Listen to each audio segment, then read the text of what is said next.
अस्सलाम वालेकुम सामईन और नाज़रीन, आज हमारी मुश्तरका वीडियो है HBF चैनल और SIA legal forum Shariq law academy.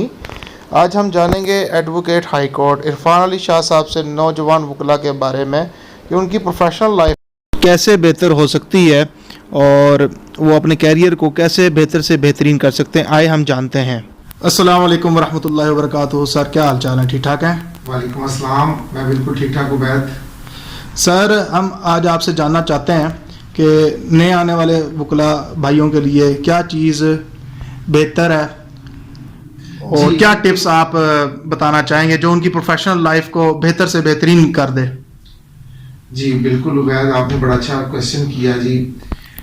जो हमारे नए वकला इस फील्ड में आते हैं उनके लिए अनफॉर्चुनेटली जो मुतलका बार काउंसिल्स हैं उन्होंने कोई भी पैरामीटर सेट नहीं किए जो कि उनकी प्रोफेशनल ग्रोथ कर सकें और उनकी पर्सनैलिटी डेवलपमेंट हो सके और उनकी ग्रूमिंग हो सके। इवन के जो लीगल एथिक्स हैं वो भी हमारे यंग वकला को नहीं सिखाए जाते और उसका नतीजा ये हो रहा है कि यंग वकला जो है जो वो इस प्रोफेशन को दे सकते हैं वो नहीं दे पा रहे। जितनी एनर्जीज उनके पास हैं वो उन एनर्जीज को पॉजिटिव डायरेक्शन में इस्तेमाल नहीं कर पा रहे और बज़ाहिर ऐसा ही लग रहा है कि हमारे प्रोफेशन में यंग वकला का इस्तेहसाल हो रहा है। मेरे नज़दीक यंग वकला को जो टिप्स हैं कि वो कैसे अपनी ग्रूमिंग कर सकते हैं, उसमें पहला टिप वही है कि वो रेगुलरिटी के साथ अपने जो भी उनके सीनियर्स हैं उनके साथ कोर्स को अटेंड करें। और दूसरा जो टिप है वो ये है कि वो ज़्यादा से ज़्यादा टाइम जो साइटेशंस आती हैं, लेटेस्ट साइटेशंस, उनकी स्टडी और रिसर्च पर सर्व करें।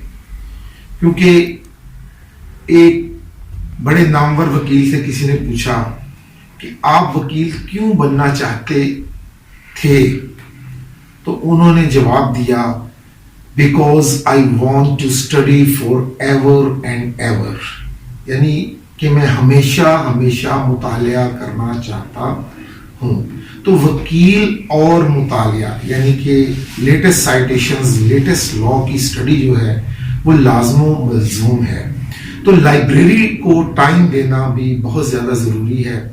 तीसरी चीज़ जो मैं ज़रूरी समझता हूँ यंग वकला के लिए वो ये है कि वो जब इस प्रोफेशन में आए तो कुछ अरसे के लिए जो फ़िक्र माश है उसे उन्हें बालाए ताक रखना होगा, क्योंकि ये प्रोफेशन हमें आहिस्ता आहिस्ता पे बैक करना शुरू करता है।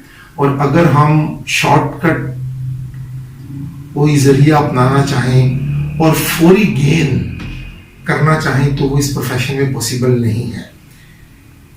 ये बहुत ज़्यादा रीपे करता है लेकिन इट टेक्स टाइम। तो दूसरा मशवरा जो नेक्स्ट सजेशन मैं देना चाहता हूँ ये कि पेशेंस होना बहुत ज़्यादा ज़रूरी है।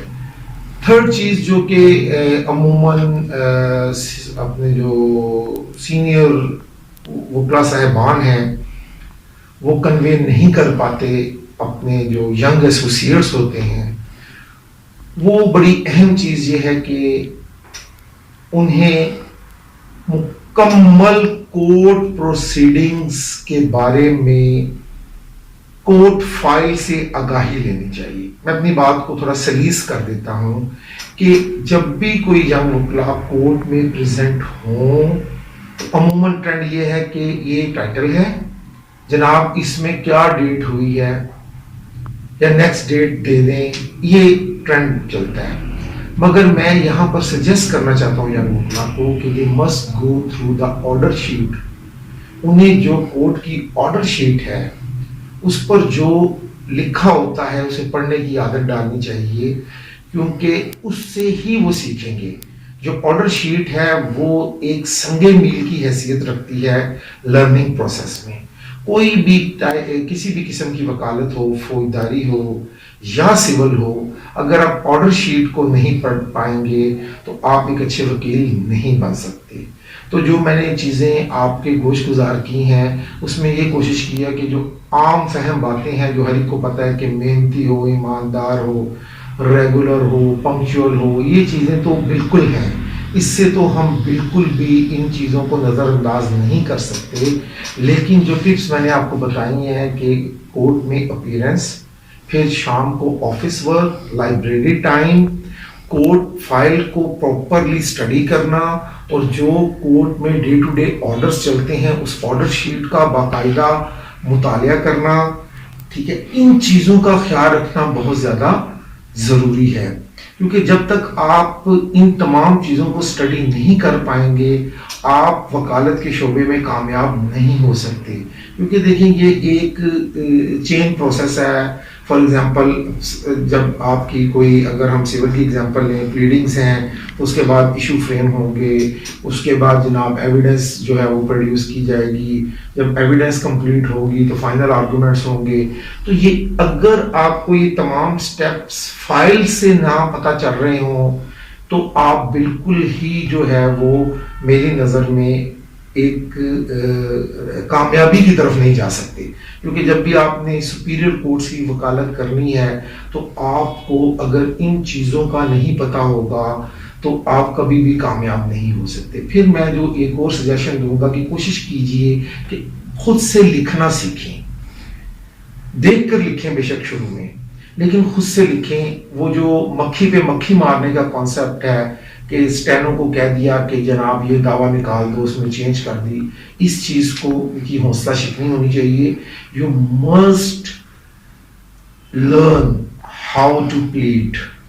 آپ کو پلیڈنگز کا پتہ ہونا چاہیے، پھر آپ کو کیسے آپ نے اپلیکیشنز دینی ہے آپ کو بالکل پتہ ہونا چاہیے. آپ بیٹر کاپیز بنائیں، ایف آئی آر کی بیٹر کاپی بنائیں اگر آپ کریمنل میں وکالت کر رہے ہیں، ٹھیک ہے، کریمنل فیلڈ میں ہیں آپ، جناب بیٹر کاپیز بنائیں. ایپلیکیشنز کی اپنے ہاتھ سے بیٹر کاپیز بنانے کی کوشش کیجیے. اس سے کیا فائدہ ہوگا کہ آپ کا جو جھجک ہے الفاظ کے ساتھ، جو آپ کی آشنائی ہے وہ ہوگی، اور آپ کی جھجک ہے وہ ریموو ہوتی جائے گی، ہیزیٹیشن آپ کی ریموو ہوگی، اور آہستہ آہستہ آپ پرفیکشن کی طرف جائیں گے. تو اسٹڈی کے ساتھ ساتھ ریٹن فارم میں آپ کو اپنے قلم کو جنبش دینی ہوگی تاکہ آپ کے جو قلم سے لفظ نکلیں گے وہ پھر آپ کو بہت زیادہ آپ کی لرننگ میں مددگار ثابت ہوں گے.